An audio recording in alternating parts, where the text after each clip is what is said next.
할렐루야. 흑암과 사망의 그늘에 사로잡힌 채 신음하며 고통 가운데 있는 죄인들을 위하여 하나밖에 없는 아들을 보내어 주신 하나님 우리 아버지께 찬양과 경배를 올려드립니다. 하나님의 아들이 우리의 구세주로 오신 그날을 우리는 성탄절, 크리스마스로 지키며 즐거워합니다. 이렇게 인사들 하지요. 메리 크리스마스. 이 메리 크리스마스는 우리가 잘 아는 대로 기쁘고 즐거운 마음으로 그리스도 예수께 미사를 드리자, 또는 그리스도 예수께 경배를 드리자 하는 뜻입니다. 그러니까 우리 예수 믿는 사람들은 마음껏 인사할 때에 이 성탄의 계절에 메리 크리스마스를 해야 돼요. 누가 주인이 되십니까? 예수 그리스도께 예배합시다, 예수 그리스도께 경배합시다 하는 거니까 얼마나 좋은 얘기예요. 세상 사람들은 이게 뭔지 모르고 그냥 뭐 좋은 날인가 보다 하고 하지요. 그러니까 여러분들이 자꾸 그들의 입에서 메리 크리스마스가 나오게 해야 돼요. 그리고 의미도 설명해 줘야 돼요. 예수께 경배해야 된다.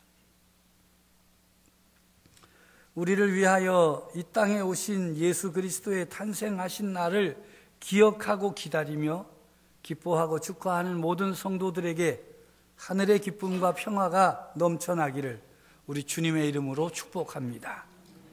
예수님의 다시 오심을 사모하며 기다리는 대강절 세 번째 주일에 드리는 우리의 예배가 오직 하나님 우리 아버지께 영광을 올려드리는 예배가 되어서 하늘의 문이 열리는 큰 은혜의 시간이 되어지기를 간절히 바라는 것입니다.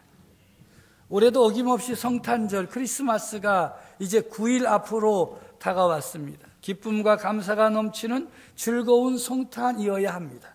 그럼에도 사람들이 무력함과 무기력함으로 기쁨을 잃어버린 무감각 상태에 빠져 있습니다. 그래서인지 성탄의 인사도 없고 얼굴에 환한 미소도 없습니다. 제가 전화를 받으면서 메리 크리스마스 하면 상대방이 아직 안 됐는데 왜 그러세요? 미리 크리스마스 뭐 이러고 어쩔 줄 몰라 해요. 예수님과 상관없이 더 많은 이익을 추구하기 위해 세워진 백화점, 몰, 쇼핑센터에는요 벌써부터 화려한 성탄 트리를 세워놓고 멋진 장식과 또 성탄의 음악을 연주하고 우리의 눈을 놀라게 하고 대단하다. 그런데 사람들이 뭐 그곳에 와서도 별로 그렇게 물건 안 사가는가 봐요. 별로 거기 있는 사람들 얼굴 보니까 화나지가 않아. 사람들이 끄떡도 하지 않아요. 왜 이럴까? 경기가 좋지 않다고 하더니 정말 경기가 안 좋아서 이런 것일까? 여러 가지 이유를 댈 수 있어요. 그런데 제가 목사로서 찾아낸 이유는 성경에 보니까 사람들이 흑암 아래 있기 때문이다 하는 것입니다. 흑암 아래 있다라고 하는 것은 흑암에 빠져 있는 사람들에게는 빛이 비치지 않습니다. 흑암, 깜깜하다 이게 아니라 칠흑같이 어두운 밤, 아무런 빛이 없는 밤, 소망이 끊어진 밤, 꿈이 사라진 곳, 방향을 잃어버린 곳.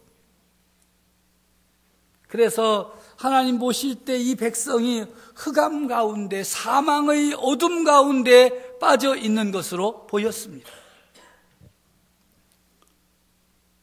오늘 이 시대에 많은 사람들이 감동을 받지 못하고 감격도 없고 기쁨도 없고 위로받고 싶으나 위로할 사람도 없고 오히려 위로자의 위치에 있는 사람이 위로하기보다는 문제만 만들고 요즘에는 감동을 줄 만한 사람도 없어요. 서로 비난하고 정죄하고 투쟁하고 뭐 또다시 촛불을 들어야 된다고 힘의 논리로 싸우려고만 하는 시대가 되었어요.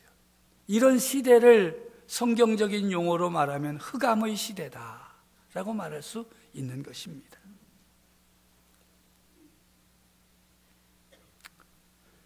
예수님이 이 땅에 오실 때처럼 오늘 이 시대도 위로받아야 할 사람은 넘치는데 위로할 사람이 없어서, 제대로 위로할 사람이 없어서 세상이 온통 혼돈과 다툼과 절망투성이가 되어 있는 것입니다. 오늘의 말씀은 이사야 40장에는 너희는 위로하라, 내 백성을 위로하라 하시는 하나님의 명령으로 시작하고 있습니다. 그 당시 이스라엘 예루살렘이 멸망하였습니다. 유대인의 다수는 바벨론으로 끌려가 포로 생활을 했습니다. 그런 상황 속에서 유대인들이 무엇을 기대할 수 있었겠습니까? 살아남아야 된다. 오직 살아남아야 된다는 그 생각밖에는 없었을 것입니다. 그런데 하나님께서는 그렇게 끝이 난 것이 아니라고 말씀하십니다. 하나님께서는 바벨론에서 유배 생활을 하는 사람들에게 선지자들을 통해 전해줄 메시지가 있었습니다. 그것이 바로 오늘의 말씀 이사야 40장입니다. 이스라엘 백성들은 포로의 생활로 더 이상 꿈을 잃어버리고 희망을 잃어버렸는데 이제 더 이상 재앙에 대해서 선언하지 않겠다. 오히려 하늘로부터 온 소망의 메시지를 너희에게 선포한다 말씀하고 있습니다. 전체적으로 보면 하나님께서 주시는 위로를 받아들이라는 설득과 포로 생활을 하는 사람들을 위로하는 내용으로 가득 채워져 있습니다. 이사야 1장부터 39장에 가득한 많은 경고들과는 달리 40장과 41장에 기록된 소망과 위로의 메시지로 가득 차 있습니다. 하나님께서 선지자들에게 저들의 할 일 사명을 주십니다. 이제 백성들을 그만 책망하고 그만 경고하고 이제는 위로하라는 말씀입니다. 그 위로는 위로할 사람이 없음을 슬퍼하는 백성들의 탄식에 대한 하나님의 반응이요 응답입니다. 인간의 힘은 그 어떤 위로도 되지 못했음을 깨달은 백성에게 여호와 하나님만이 그들의 힘이요 능력이며 위로가 됨을 오늘의 말씀은 선포하고 있습니다. 너희의 하나님이 이르시되 너희는 위로하라, 내 백성을 위로하라 하시는데 내 백성이 누구입니까? 하나님의 백성입니다. 좁게 말하면 바벨론에서 포로 생활을 하고 있는 이스라엘 백성입니다. 좀 더 깊이 있게 말하면 하나님의 손에 사로잡힌 자들, 포로가 된 자들, 하나님께 범죄한 이스라엘은 하나님의 포로가 되어 형벌 가운데 포로의 삶을 살아가게 된 것입니다. 이런 하나님의 형벌로 인해 포로가 된 백성들에게 위로가 되는 것은 무엇이겠습니까? 형벌의 끝이 났다. 너희는 이제 자유하다 하는 선포가 아니겠습니까? 그래서 오늘 본문 2절은 이렇게 선포하고 있습니다. 함께 읽습니다. 너희는 예루살렘의 마음에 닿도록 말하며 그것에게 외치라. 그 노역의 때가 끝났고 그 죄악이 사함을 받았느니라. 그의 모든 죄로 말미암아 여호와의 손에서 벌을 배나 받았느니라. 아멘. 마음에 닿도록 말하라. 지나가는 말처럼 하지 말고 마음이 통하고 진심이 전달되도록 위로하라 하시는 것이지요. 참으로 귀한 말씀입니다. 무슨 일을 하든지 죽게 하듯 하라는 말씀처럼 무슨 말을 하든지 위로의 말을 할 때에 마음에 닿게 하라. 하나님의 말씀을 전할 때 듣는 사람들이 마음에 닿도록 해야 됩니다. 하나님의 위로와 사랑을 전할 때 듣는 사람들이 마음에 감동이 일어나도록 전해야 한다는 말씀입니다. 우리의 구세주이신 예수 그리스도는 이렇게 말씀하십니다. 주의 성령이 내게 임하셨으니 이는 가난한 자에게 복음을 전하게 하시려고 내게 기름을 부으시고 나를 보내서 포로된 자에게 자유를, 눈먼 자에게 다시 보게 함을 전파하며 눌린 자를 자유롭게 하고 주의 은혜의 해를 전파하게 하려 하심이라. 가난한 자에게 복음을 전하시는 예수님, 우리의 위로자이십니다. 가난한 자들을 향해 너희가 복이 있다, 하나님의 나라가 너희들의 것이다 말씀하시며 위로하십니다. 포로된 자에게 자유를 선포하시는 예수님, 능력자이십니다. 죄의 포로된 자들, 죽음의 포로가 된 자들을 위해 십자가를 지시고 죽으심으로 죄값을 치르시고 자유롭게 하신 예수님이 진정한 우리의 위로자이십니다. 눈먼 자를 다시 보게 하시는 분이 예수님이십니다. 눌린 자를 자유롭게 하시는 분은 오직 예수님뿐이십니다. 이제는 형벌의 때가 아니라 은혜의 때가 되었다 선포하시는 분, 우리의 구세주 예수 그리스도밖에 없습니다. 그렇습니다. 우리의 위로자 영원히 변하지 않는 위로자는 오직 예수님밖에 없습니다. 우리가 다른 곳에서 위로를 받고자 하여 이곳저곳 찾아다녀도 실망할 뿐입니다. 여러분, 사람을 찾아다니면서 자기의 사정을 말하고 하소연하고 숨 넘어가는 소리 하지 마세요. 그래봤자 소용없습니다. 우리의 위로자, 우리를 위로할 수 있는 능력자는 오직 예수 그리스도 한 분밖에 없습니다. 또한 하나님은 오늘도 이 말씀을 통해서 하나님의 위로와 사랑을 전하는 자가 되라. 우리가 하나님의 위로를 받고 사랑을 받고 치유를 받고 변화되었거든 너희도 그렇게 살아라. 위로에는 여러 가지 종류의 위로가 있어요. 첫째는 물질적인 위로가 있습니다. 이 물질을 통해서 어려운 가운데 있는 이들을 위로하는 것이지요. 이 물질을 대단히 중요하게 생각하는 이 시대에 이런 위로는 상당히 효과적입니다. 누가 어려워하는데 아무 말 없이 주머니에다가 다 이렇게, 그죠? 딴 사람 아니라 우리 애들도 하나 신사임당만 찔러줘도 입도 열리고 마음도 열리고 얼마나 좋아. 난 신사임당이 그렇게 능력 있는 분인지 몰랐어. 교회도 계속해서 도움의 손길을 펼치고 어려움이 있을 때, 힘든 사람이 있을 때, 고통 가운데 있을 때 물질을 모아서 우리 교회가 사랑의 천사 그렇게 해서 구체적으로 도우려고 하지 않습니다. 말로만 몸으로만이 아니라 물질적인 위로를 베풀고 있는 일들은 참 잘하는 일입니다. 이번 성탄의 계절에도 우리 교회가 위로가 필요한 이들에게 어떻게 구체적으로 도울 수 있을까, 사랑을 베풀 수 있을까 계획하고 있습니다. 토요일 하루는 참 행복했습니다. 즐겁고 기뻤습니다. 월요일부터 금요일까지 좋은 일이 별로 없었어요. 연말에 여러 가지 일들을 하다 보니까 입술이 부르터가지고 잘 낫지가 않더라고요. 하여튼 성질이 나쁜 사람은 잘 낫지 않는다, 누가 그러길래 제가 성질이 있는 모양. 근데 토요일 날은 아주 기분이 좋았습니다. 신혼부부가 신혼여행 갔다 와서 인사를 하러 왔는데 제가 뭐가 제일 좋았겠어요? 내일 교회 오실 거죠? 네, 와야죠. 등록도 하실 거죠? 아이, 그럼요. 그렇게 이쁜 신부는 처음 봤어요. 그 신부 때문에 신랑도 요새 다시 교회를 나온다고 하니 얼마나 즐거워. 아주 가고 나서도 기분이 좋아가지고 콧노래를 부르고, 그 기쁨이 채 가시기도 전에 또 집사님 부부가 저를 꼭 만나겠다고, 제가 토요일 날 왜 자꾸 나를 만나려고 그러냐, 뭔 일이냐 그랬더니 좋은 일이래. 뭐 좋은 일이라는데 안 만날 일이 있어요? 그게 좋은. 그래서 앉자마자 제가 물어봤어요. 뭔 좋은 일이냐고. 저 성질이 좀 급하. 뭔 좋은 일이요? 너무 하나님의 은혜가 감사해서 자기네가 사랑의 천사를 하려고 부부가 합의를 보고 왔다는 거예요. 그리고 봉투 하나를 이렇게 내놓는 거예요, 이 봉투. 그런데 왜 그러냐 했더니 자기가 하나님께 기도했는데 하나님께서 기도에 응답해 주신 게 너무 고마워서 받은 은혜가 커서 이 사랑의 천사를 하기로 했다. 아무렇지도 않은 얼굴로 말하더라고요. 제가 더 놀랐고 감사했어요.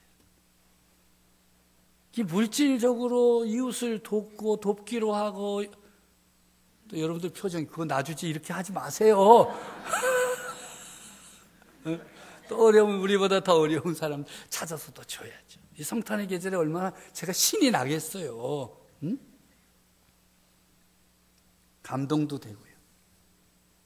두 번째는요, 심리적인 위로가 있습니다. 찾아가서 상처 입은 마음을 위로해 주는 것이요, 위로와 인정과 격려의 눈길로 상처 입은 심령을 위로할 수 있습니다. 따뜻한 말로 위로할 수 있습니다. 가만히 손을 잡아주고 속으로 기도함으로 얼어붙은 마음을 녹여내며 위로할 수 있습니다. 동물의 왕국에서는요, 그 동물이 살아남기 위해서는 때를 잘 맞추면 된대. 어느 때에 나가면 먹이가 있을 것인지, 어느 때에 나가야 사냥이 성공할 것인지. 그래서 짐승은 언제 나가요? 사냥하러. 주로 밤에 나가고. 약한 인간은 언제 나가요? 낮에 나가고.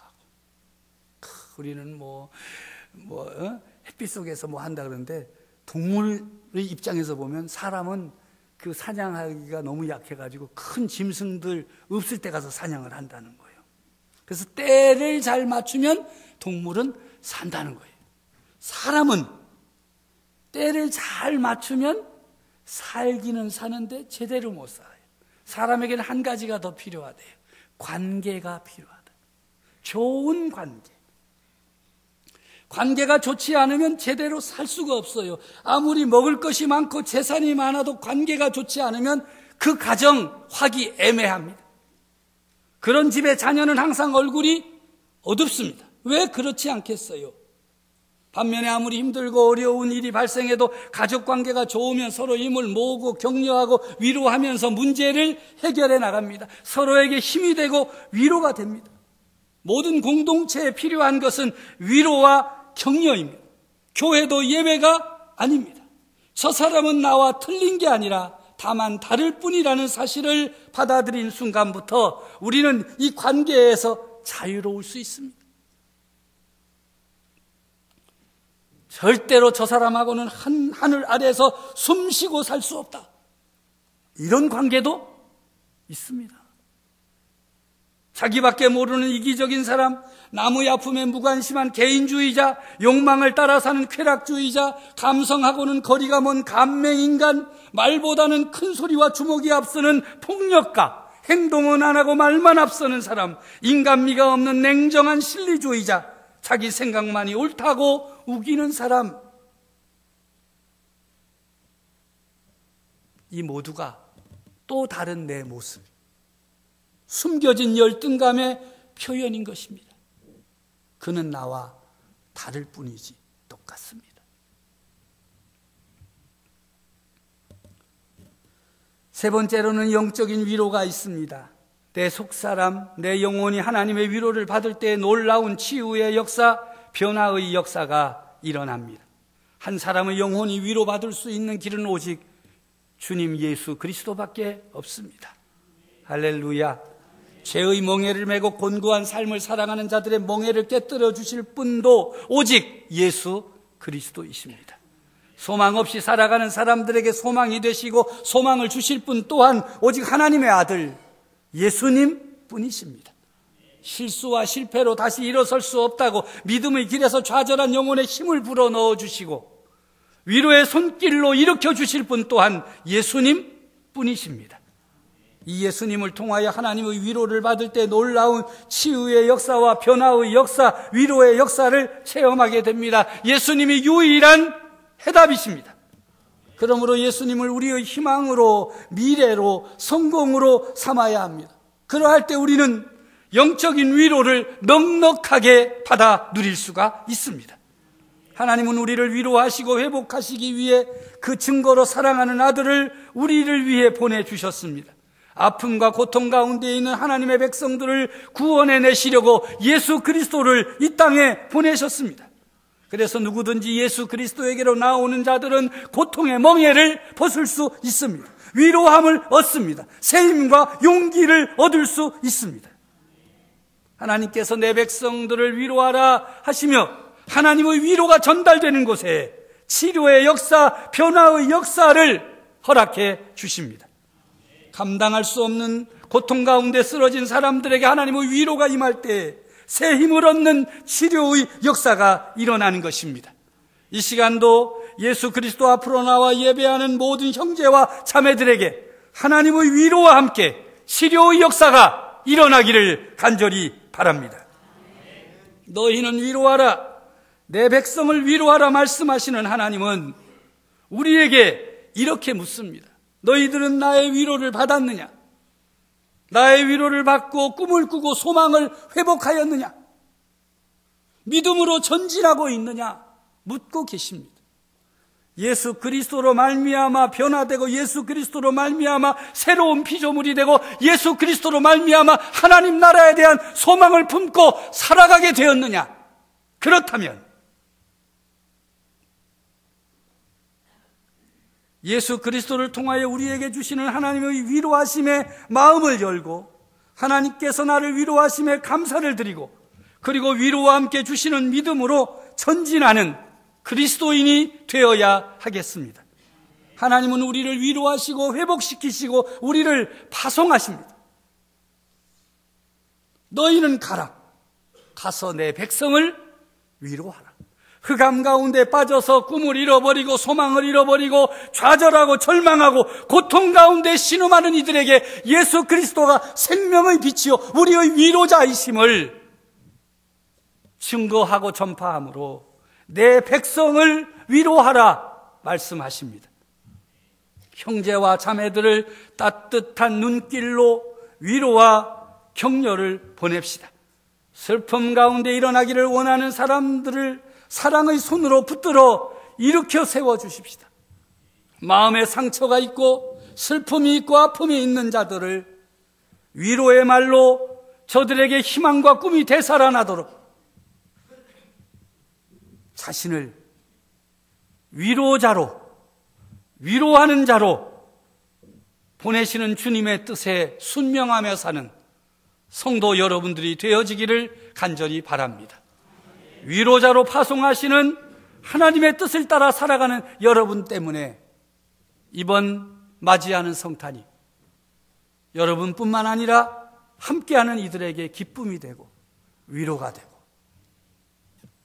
생명의 빛이 넘쳐나기를 간절히 바랍니다. 기도하겠습니다. 하나님 아버지, 참 감사합니다.